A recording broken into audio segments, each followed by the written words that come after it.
James chapter 1 verse 14. But each one is tempted when by his own evil desire he is dragged away and enticed. Then, after desire has conceived, it gives birth to sin. It gives birth to sin, and sin, when it is full grown, may process, it gives birth to death. Ang verse 14 na gaingon, it starts from a desire. Ang driving force, ang motivating factor, nagsugod sa kasing-kasing, sa katinguha. And when desire is in the process, it became sin. And when sin is in the process, it becomes an iniquity. Ang iniquity, the Bible calls it iniquity because when sin is habitually exercised, it will become an iniquity. Lahi ang sin ug ang iniquity. Because when sin is in the process, it becomes an iniquity. And as the process goes on, it leads to death. This is about spiritual death. Physical death is the separation of the soul to the body, while spiritual death is the separation of the Spirit of God to the soul of man. When sin is conceived, it will bring to spiritual death. Exodus chapter 20 verse 5, usa ka generational curse, I will visit the iniquity. Iniquity is in the process, exercise, habitual sin. Gina-curse sa Ginoo because it will pass down from the third and fourth generation. That's why it leads to death. It's not sin that leads man to hell. Ang tao wala na impyerno tungod sa sala. Ang tao na impyerno tungod sa iyahang mapadayunong pagpakasala. Kitang tanan makasasala, Romans 3:23. Every day we sin. But when sin is in the process, habitual sin leads to death. 1 John chapter 3 verse 8 and verse 9, duha ka klaseng makasasala. Ingon dito sa verse 8, he who continue to sin is of the devil. Adunay process ang nagpadayon. Ang ikaduhang makasasala ang naghinulsul. Ingon dito sa verse 9, kung naa na ka sa Ginoo, naghinulsul ka, dili ka na magpadayon. Atong isgutan karon ang mga proseso tungod kay ni ay tao mga higala nagkaruog habitual sin, wala naghisgutan, wala naghinulsulan, ug kining tawhana ginganla nato Samson. Ug atong lantawon ang anatomy of the gifted man's downfall. Ingon diri sa Judges chapter 13, gi-introduce si Samson. Ang iyang calling announced by angels from God. Atong calling usahay, or na aksidente pa. Gikan lang sa mga hagit. Pero kining si Samson, ang iyang panawagan gikan gyud sa Dios. And Samson, according sa Judges chapter 13, aduna siya gitawag na to powerful gift. Aduna siya special gift. Lantaw na to ang anatomy sa iyang downfall. Talents and gift is not the same. Ang talent, born naturally, inborn, gikan sa pagkabata. Pero ang gift, gikan sa imong pagdawat sa Ginoo. Ang gift, gikan sa Dios. Ang talent, gikan sa imong sariling abilidad. Ang mga unbeliever, walay gift. Ang mga Christian lang ang naay gift. Kung ang talent i-display, walay supernatural nga mahitabo. It's like firing in blank bullets. Murag sa shooting. May mubuto bomba. Tirahak M16 nang atumba. Pero the truth is, blank bullets, walay na iguk. Kung ang talent i-display, naghisgot nig methods sa iyahang gitawag na to abilidad, nothing supernatural happens. But when gift is displayed, something will happen. Okay? Kaya ang purpose sa gift is to serve. Pagpaligon sa church o paghimaya sa Ginoo. Si Samson is a gifted man. Kung ang atong talent dili ipagamit sa Ginoo, it remains a talent. Pero kung ang imong talent gamiton sa church para ipasidungog o paglikon sa iglesia, that talent will become a gift. So karong kabuntagon, si Samson, gifted man, but he is out of touch. Aduna siya gasa, pero wala na sa iya ang hikap sa Dios. Sa Luke chapter 10 verse 17, si Judas appeal sa pag-cast out of demons. Si Judas adunay gasa sa pag-ampo sa mga balatian. Nakapahingilin siya sa yawa, pero iyang gibaligya uban sa pagluib sa Ginoo. 1 Corinthians chapter 1 verse 7, ang Corinthian church puno og gift. Pero ingon si Paul, naa sa inyong pagbahin-bahin ug ang immoralidad. Matthew 7:21, in the last days, daghang mga milagrong mahitabo. Pero ingon ang Ginoo, wa ko kaila kanimo. Because it is better to be godly than gifted. Hallelujah. Matthew 6:33, seek ye first the kingdom of God and His righteousness. Kusog ta mo claim sa word, all these things shall be added. Tingala ka nga nung walay naad. Daghang kagihimo para sa church. Pero imong giumit ang word, seek ye first the kingdom of God and His righteousness. Seek first righteousness rather than gift. So karong kabuntagon, sa Christian race, godliness is required. Pwede kang mahimong kuyaw nga magwawali karon, kuyaw nga Bible study leader, susama ni Samson, kuyaw nga preacher, kuyaw ka nga musician sa church, ikaw ang pinaka-out, pwede na, you can be gifted like Samson, pero nagahimo ka ug nagalantaw ka pornography.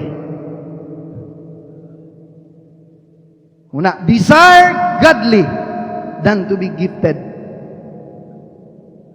Judges chapter 14. Itong lantawon ang ato ang mga structure sa anatomy of his defeat. Verse 1.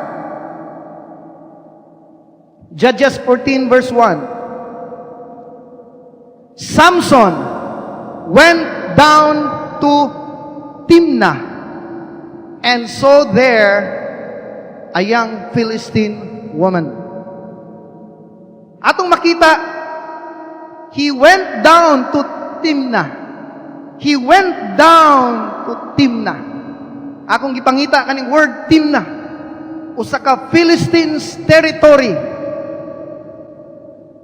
Ang unang anatomy sa defeat, he went to the wrong place.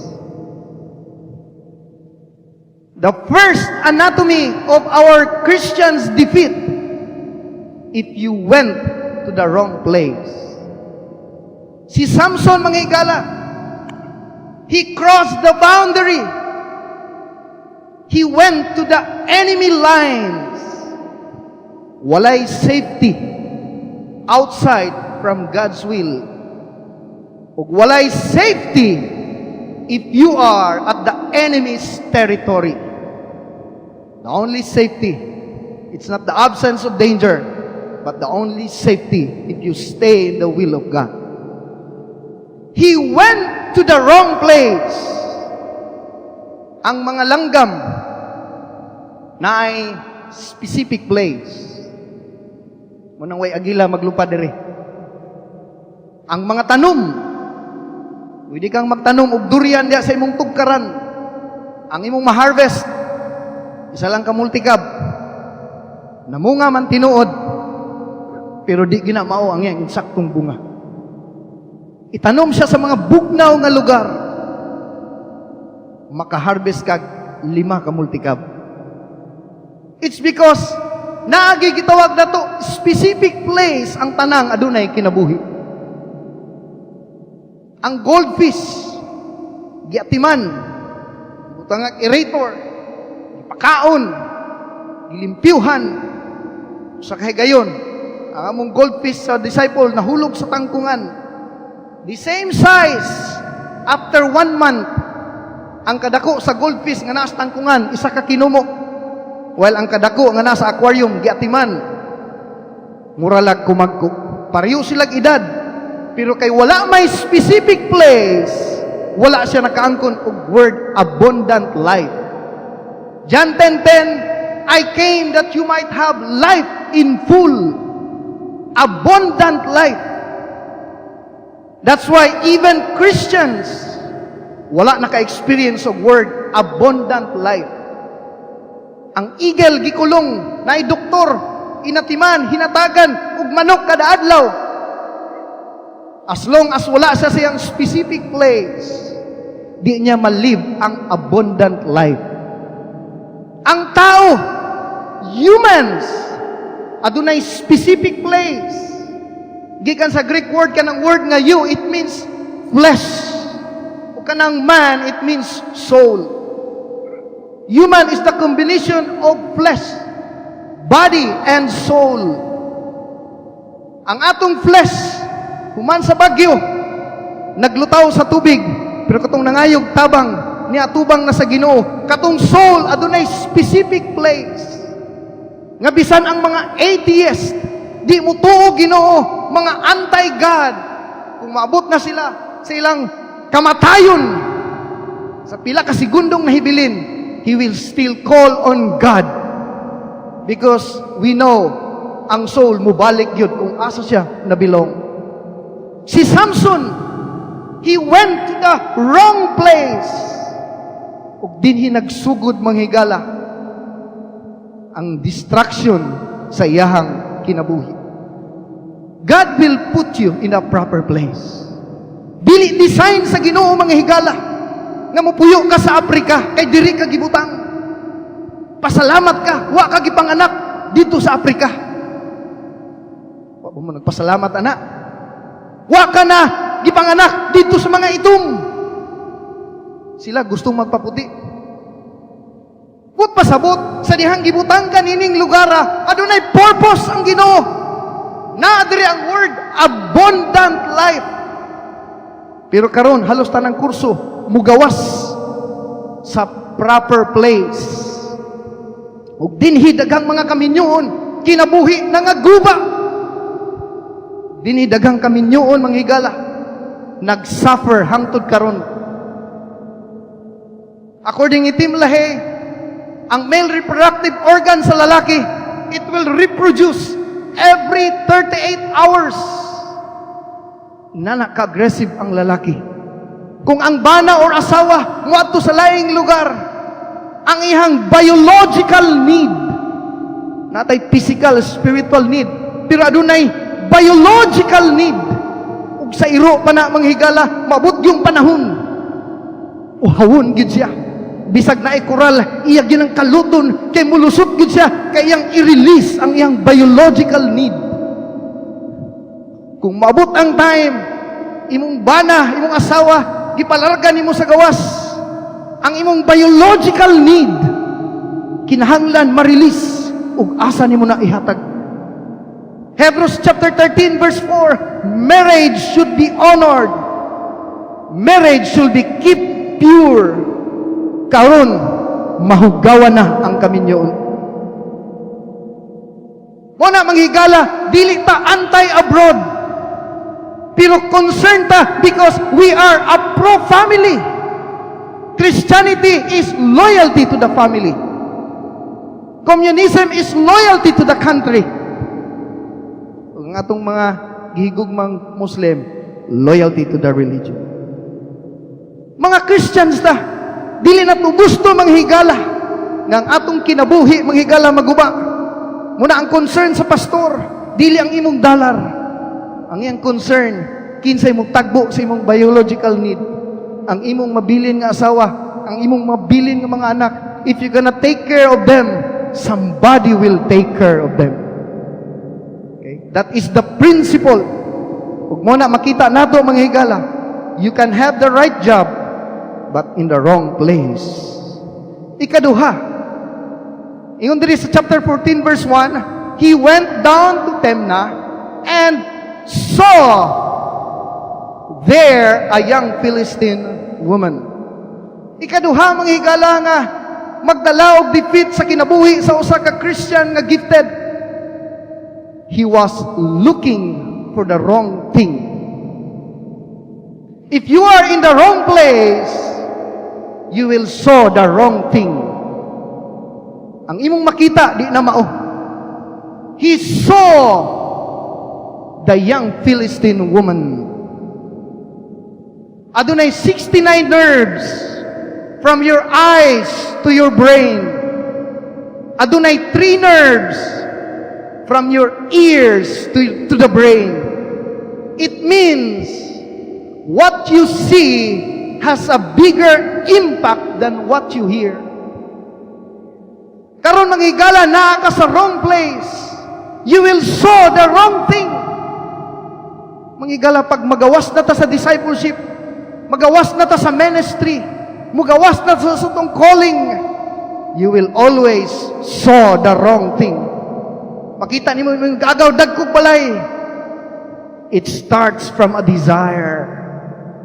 Makita nimo manghigala ang imong igsuon na dato na you will compete. It starts from a desire. Kita nimo manghigala imong mga barkada ni asinso na because you saw the wrong thing. Ay imong katapad na anay tablet, mangandoy na pug ka. Karon dependent ta manghigala sa atong gitawag computer technology. Ug daghan ang nangandoy ug nangambisyon ni ana. Kung nagdaghang gustong makapalit ana. Matthew 6:22, your eye is the window of your soul. Muna ang ginutuhan sa mga iridologist. Muna na yung mga usaka. Hingala because physical and gitawag na to spiritual or psychological problem can be seen in your eyes. Dunay scientist nakakuhag aul nga napiang yang tiil mangigala ning gamay ning constrict ang iyang mata. Sadyang naayo ang iyang tiil ni hayag iyang mata. Nakita nato any physical internal problem can be seen in your eyes. Og dinhi manghigala makita nato mao ni ang structure of Samson's defeat. Every day 69 nerves busy kaayo mo transmit sa imong gikaibgan padulong sa imong brain. Every day dagko kayong mga signage dito sa Mangkiruhan Bridge. Ang advertise sabon pero ang tuwa dito babaeng nakabra. Makita nimo kada adlaw imong anak makalantaw dito inig-stop. Mahatapos siya sa 4th year high school, itotal nimo 5 seconds every 24 hours. Itotal nimo na sa 4 years. Ang ending diha, wa na si planong magminyo. Wa na si planong mutiwas sa eskwela, sorry. Kundi gusto na po siyang maminyo. It's because paspas ang registration sa imong nakita kaysa imong nadungog. Muna ang mga Christians, people may doubt what you say, but they will believe what you do. Kay dependent ang mga tao sa ilahang nakita. Hallelujah. Time will come. Time will come. Maabot yun ang time. What you saw is more important than what God has said. Makakita kag siksi ug gwapa nga babae, nakalimot na ka sa mga saad sa Ginoo sa imuha. Ug dinhi na to makita mga higala ang proseso. Pinili siya sa Dios, tinawag siya sa Dios because he is in the wrong place. He saw the wrong thing. Numbers chapter 13, kabalo ta sa story sa 12 spies. Gibahin na to ang duha ka grupo. Ang unang grupo, ang ilang nakita, ang higanti. They saw the giants. Apanay laing grupo, ang ilang nakita, ang ilang nadungog, ang gisulti sa Ginoo. Muna mo ingan ka usahay, ang wali ni pastor, balik-balik naman eh. Mao gani nang gibalik, kaya hangtod karon wa paghapon ka kasabot. It's because there are only 3 nerves. That's why kinahanglan nga mubisita ta sa 3 services in 1 week. Kay pwede nga unya pangutanon ta ka unsa kung wali nakalimot ka tanan. Ingnana ka importante nganong kinahanglan tang mudot-dot sa Dios. Pero ang imong nakita natay gitawag manghigala nga photographic memory. Kanang gitawag nato photographic mind. Di na sila mutantaw lantaw og lungon. Inigbisita sa haya, di na sila musilip. Kaya na mga tao nga photographic memory. Inighigda nila, inig-CR nila, gibati nila nga na silang likod. Mahinumduman nila ang naong sa patay. Inigtulog nila, murag na silang kisami because of their photographic memory. Ang kuyaw diha, kung mulantaw ka og porno and you have the pornographic intention manghigala, magkaroon kag photographic memory. Abi nimo imong asawa, imong kauban, dili na. Ang imong pangandoy, kabubuton sa Ginoo, dili na. Kay naka-register na sa imong mind. Ing nana manghigala, kadelikado kung mugawas ta sa kabubuton sa Dios. Hallelujah. Katulo, ingon diri sa verse 7. Verse 7. Then he went down and talk with the woman, and he liked her. This time, iyan yung ibalik-balikan ng babae. Katulo mga higala, he continued the wrong relationship. Nagpadayon siya sa mali nga relasyon. He went down to the woman. Sa una, yun siya, ipadala diri sa ako. Bugiro kaysa siyang ginikanan, kuha siya. But this time, siya nagyud ang miadto. And he liked her. It means, this is not the first time. Sa psychology, mga higala, nasa lagi tawag, TOA, transfer of affection. Kung kinsa imong kauban kanunay, imbis ang imong asawa magigsigig serve sa kape. Tungod kay wala ang imong asawa, lain ang ga-serve. Adunay gitawag sa process nga TOA, transfer of affection. Maabot ang time, ma-process ang imong desire. Kung ma-process na ni, you will have a wrong relationship. Hallelujah. So, magbantay ta. Kaya uban sa tuwa na TOA na. Sa ilahang mga kauban sa trabaho. Sa ilahang mga suod nga higala. Kaya naaman sila sa wrong place. Na sila sa wrong relationship. Na TOA na. Nakikitawag sa Biblia, mga higala nga soul tie. Dili soulmate. Soul tie. Si David, mga higala, sa 1 Samuel, mga higala, nakig-soul tie kay David, si Jonathan. Naghimo silang agreement nga dapat unta ang successor sa trono ni King Saul ang iyang anak na si Jonathan. Pero gihatagan sa Ginoo authority ng higala nga madawat kini ni David. It's because Jonathan gihatag niya ang iyang soul dito kang David. Muna itawag na to, what God has knit together, unsa tong gi-join together, gi-band together sa Ginoo, ang ginatanaw sa Ginoo sa marriage is only one. Because what God had knit together, Jonathan and David, they knit together. But pasabot, ato na exchange of soul. Kung ikaw kanunay makiguban sa mga unbelievers, ato na exchange of soul. You will start to have a wrong desire. Ang naa sa iya, gusto na pud nimo. But if you knit together with the Christians, ang iyang desire mga alagad sa Ginoo, mahimo po nimong desire. Gitawag na siya soul tie. That's why you have to give up wrong relationship. Palakpakan sa natong Ginoo. Hiluman mo kaayo. I-give up na karon. Ikaupat mga higala, ingon diri sa verse 3. His father and mother replied,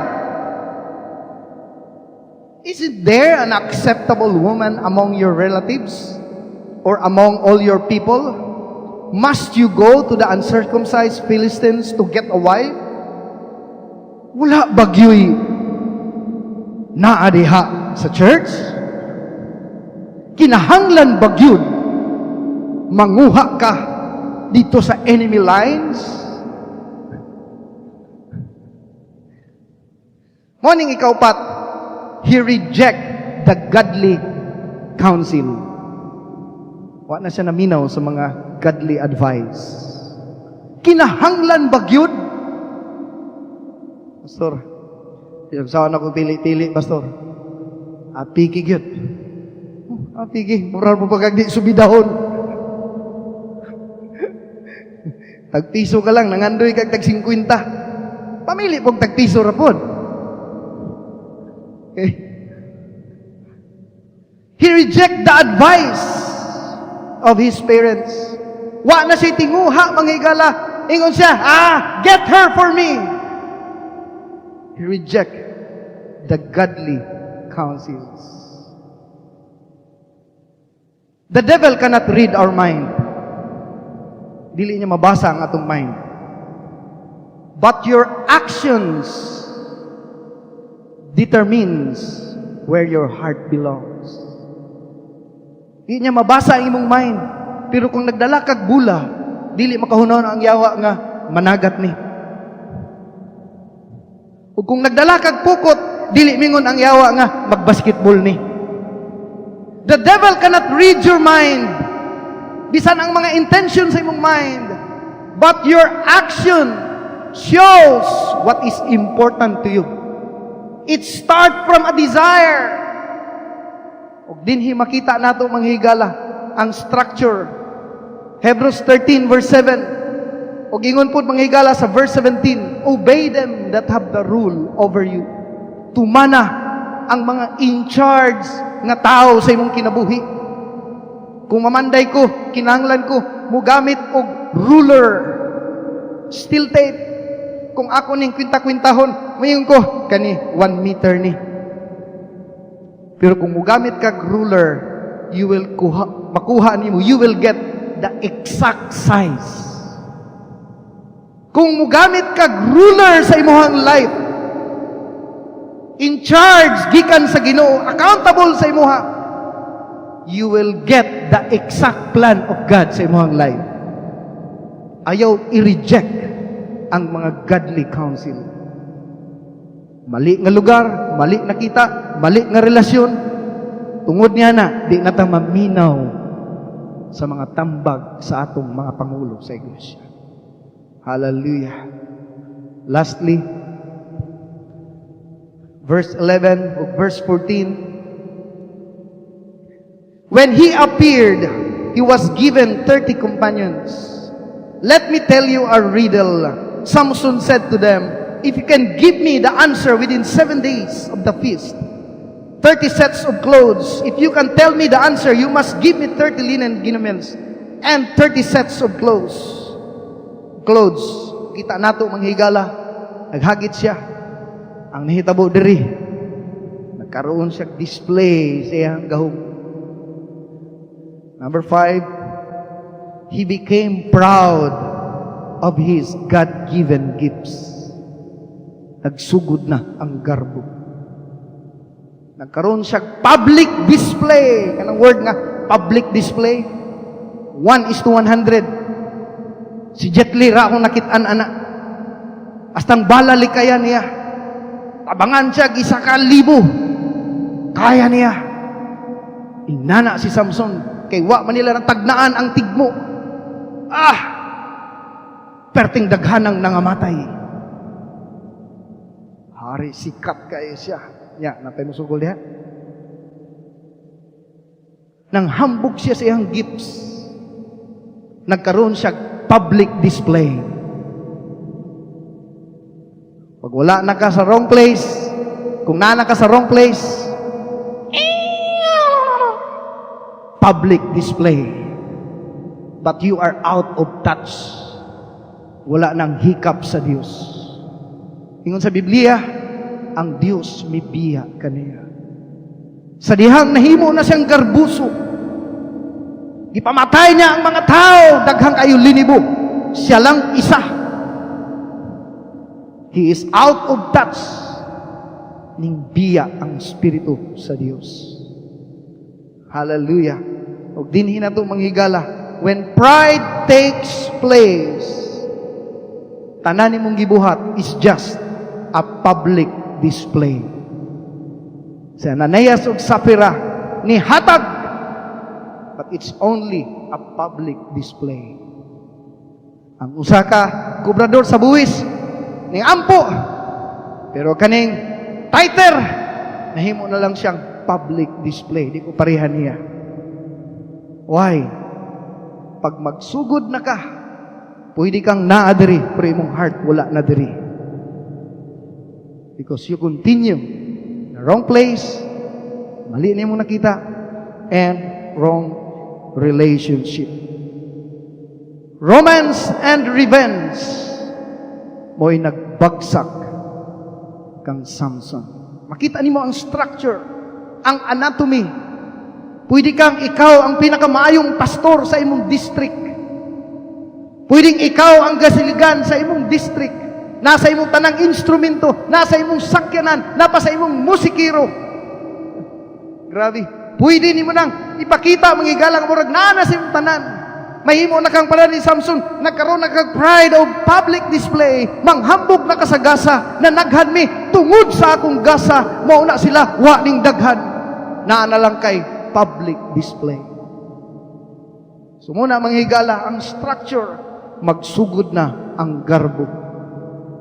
O kung naana ang garbo, kung naanay presensya sa garbo, dili pwede mingon ang Holy Spirit sibug-sibug sa kay simbaron. Mingon na pong garbo, Lunes naman ako na pud. No? Dili pwede, no? Nga ang garbo ug ang Holy Spirit, pride and Holy Spirit cannot stay together. Kay muna ang downfall ni Satan. Because of pride. Ingon siya, I will. Ang center nga letter sa pride is the word P-R-I-D-E. Kung may nang ikag, ako'y hinungdan. That is the final destiny of Samson. Matuta sa atong pagtapos, chapter 16, verse 28, Judges. 16 verse 28. Judges.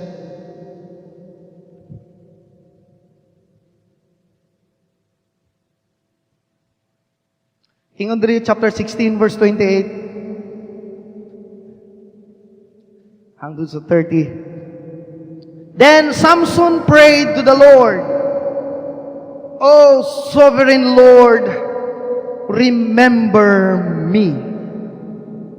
God, please strengthen me just once more."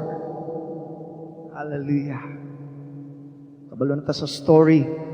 Isulti na niya yung sikreto. Basta gani, mawala na ta sa Ginoo. Ang sikreto nga gihatag sa Ginoo, ato nang usikan. Dili na importante sa tuwa. Ilugit iyang mata. Wala na siya vision. Wala na siya goal. Ngayang tumanon ang destiny sa Ginoo. Pag wala na kay goal, mura kag basketballan nga walay ring, sige na lang kag dribble, walay dula nga puro dribble, kinahanglan adunay goal. Si Samson wala na goal sa kinabuhi.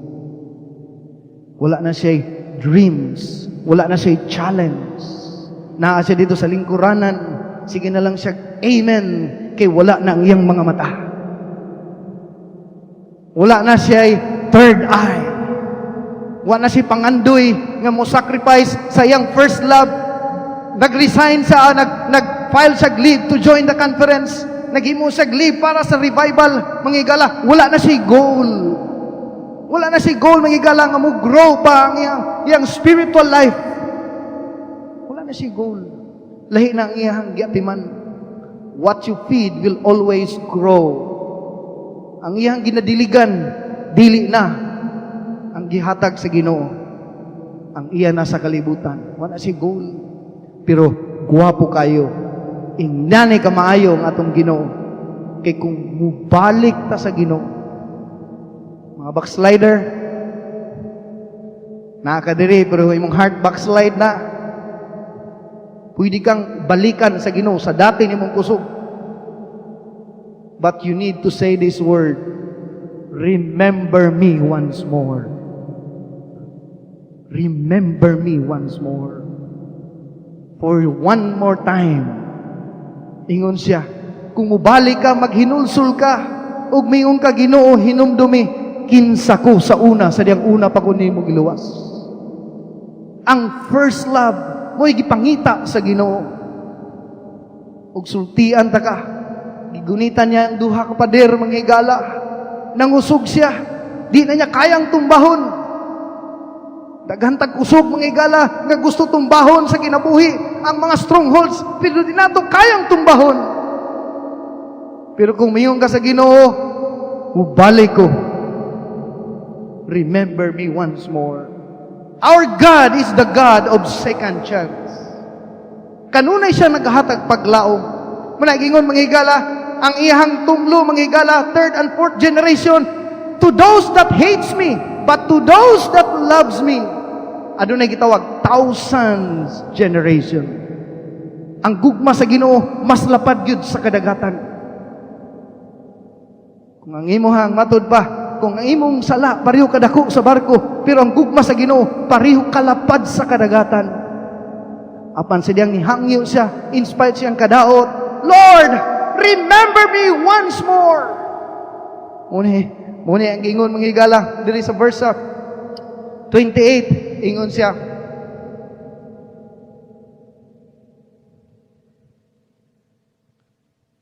ingon diri sa verse 28, please strengthen me once again.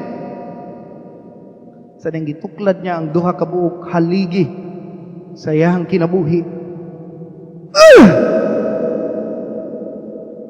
Nahugno ang maong gitawag nato nga palasyo, ug mas daghan pa siya napatay kaysa atong panahon nga ginagamit pa siya. Kung ang backslider mo balik sa Ginoo, makaroon kag kusog 7 times kung kinsa ka sa diyang naluwas ka. Muna it's high time, disciple ka, faithful ka kaniadto, apil ka sa mga kalihukan diri sa church, Karon lingkod ka na lang, naghulap na lang ka sa kaon.